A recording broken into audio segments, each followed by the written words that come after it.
semuanya, Assalamualaikum warahmatullahi wabarakatuh. Kembali lagi bersama Ibu Fajria di Mapel KWU atau Kewirausahaan.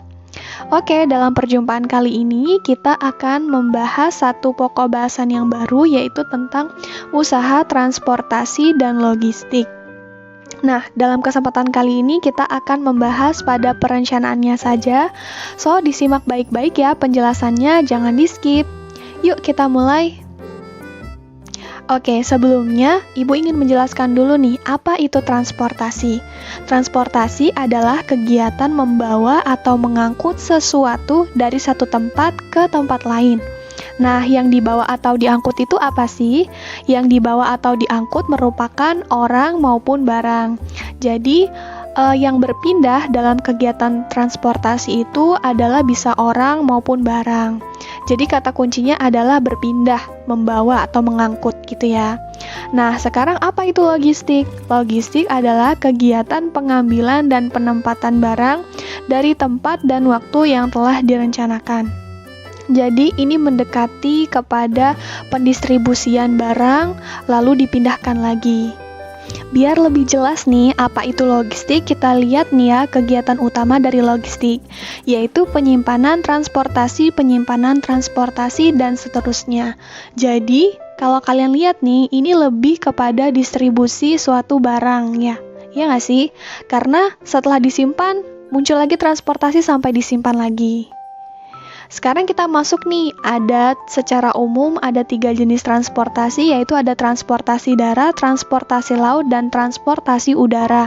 Seperti yang sudah kalian ketahui, salah satu jenis transportasi darat ada sepeda motor, ada mobil, ada bis, ada kereta.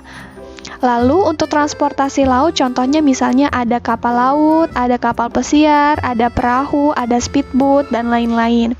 Untuk transportasi udara, contohnya misalnya ada helikopter, lalu ada pesawat terbang dengan berbagai jenis. Tidak perlu Ibu sebutkan satu persatu ya jenis-jenisnya.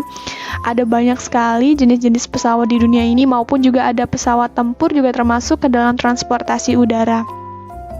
Nah, semua alat-alat ini digunakan untuk berpindah, untuk membawa sesuatu dari satu tempat ke tempat lain.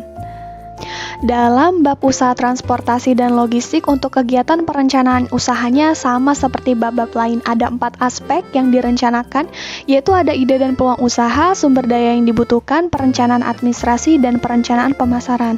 Ibu, kenapa sih kita harus melakukan perencanaan? Karena untuk memulai suatu usaha yang baik harus diawali dengan perencanaan yang baik dan perencanaan yang matang. Jadi, salah satu faktor kesuksesan dari sebuah usaha juga didukung dari perencanaan usaha yang baik.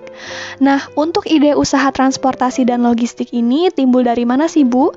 Jadi, munculnya ide usaha transportasi dan logistik ini timbul karena adanya kebutuhan masyarakat, baik dalam negeri maupun luar negeri. Perpindahan secara masif oleh masyarakat tersebut menimbulkan adanya ide maupun peluang usaha untuk transportasi dan juga logistik. Mulai dari pendistribusian barang secara antar negara, antar provinsi, antar kota. Nah, ini menjadi peluang yang sangat baik nih. Jadi, ini merupakan salah satu usaha yang sangat potensial. Jadi kalau kalian lihat nih, sekarang makin banyaknya marketplace, ini mendorong juga banyaknya ekspedisi-ekspedisi untuk mengantarkan barang. Nah, inilah yang menjadi salah satu juga alasan banyaknya atau menjamurnya usaha logistik maupun transportasi yang ada di dunia. Jadi nggak cuma di Indonesia aja, di seluruh dunia ini akan berkembang sangat pesat. Kalau kalian perhatikan nih, beberapa tahun terakhir ini banyak sekali bermunculan nama-nama ekspedisi-ekspedisi baru yang bisa mensupport kegiatan logistik maupun distribusi barang, baik itu marketplace ataupun dari perorangan.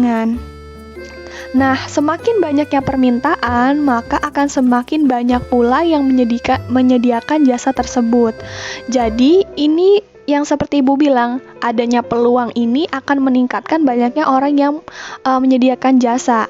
Akan ada banyak orang yang berlomba-lomba untuk membuat sesuatu yang baru supaya bisa diterima di masyarakat, menjadi sebuah peluang usaha yang sangat amat menjanjikan dan juga sangat potensial.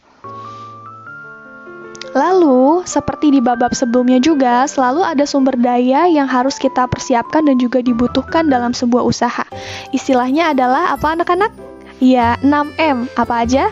Man, money, material, machine, method, dan juga market. Man itu sumber daya manusia, money itu sumber dana, material itu bahan baku, machine itu peralatan kerja, method itu cara kerja, dan terakhir yang market adalah apa? Iya, pangsa pasar atau pemasaran ya. Oke, Ibu akan memberikan contoh ide bisnis transportasi nih. Misalnya bisa antar jemput karyawan ataupun anak sekolah. Lalu ada juga rental mobil dan juga angkutan travel. Nah, kalau kalian perhatikan nih, sekarang banyak sekali ya ide-ide bisnis seperti ini. Bahkan ada yang lebih dari sekadar ide transportasi dan bisnis, ada yang menggabungkan ide transportasi dan juga logistik. Contohnya apa anak-anak? Iya, ojek online. Kalau yang pernah melihat nih, ada beberapa brand yang menyediakan jasa transportasi maupun logistik. Nah, untuk contoh ide bisnis logistik ini ada jasa angkut barang logistik beserta distribusi, yaitu berupa ekspedisi maupun pengiriman paket. Nah, ini yang seperti Ibu katakan di awal, timbul karena adanya permintaan dari masyarakat yang sangat masif, baik itu dari marketplace maupun dari individu gitu ya. Oke, hari ini kita lanjutkan ke salah satu sesi yang terakhir, yaitu hal-hal yang harus diperhatikan dalam membuka usaha jasa pengangkutan barang nih. Salah satu hal yang harus digarisbawahi yaitu berupa surat izin usaha. Ini tentu saja ya. Yang kedua, lokasi kantor yang strategis. Ini juga sangat mendukung sekali dalam jalannya sebuah usaha transportasi dan logistik. Dan yang terakhir nih, yang sangat amat penting, yang pasti adalah armada atau kendaraan ekspedisi. Ya nggak sih? Sekarang seperti yang Ibu bilang tadi, ada sebuah jasa yang menyediakan transportasi dan juga logistik digabungkan menjadi satu. Karena banyaknya peluang tersebut, ini menjadi usaha yang baik, sangat potensial bagi usaha tersebut. Jadi dia menyediakan satu jasa yang bisa mensupport semua jasa-jasa yang dibutuhkan, dapat memenuhi semua permintaan. Misalnya ojek online dari berbagai brand tadi. Oke, selesailah sudah pembahasan singkat kita tentang perencanaan usaha transportasi dan logistik. Untuk tugas kalian adalah silahkan membuat kesimpulan dari materi hari ini secara singkat di kolom komentar YouTube disertai dengan nama dan juga kelas. Gitu ya. Oke, terima kasih banyak sudah mengikuti kegiatan pembelajaran pada hari ini. Jangan lupa untuk like, comment, share, dan juga subscribe channel YouTube Ibu. Wassalamualaikum warahmatullahi wabarakatuh.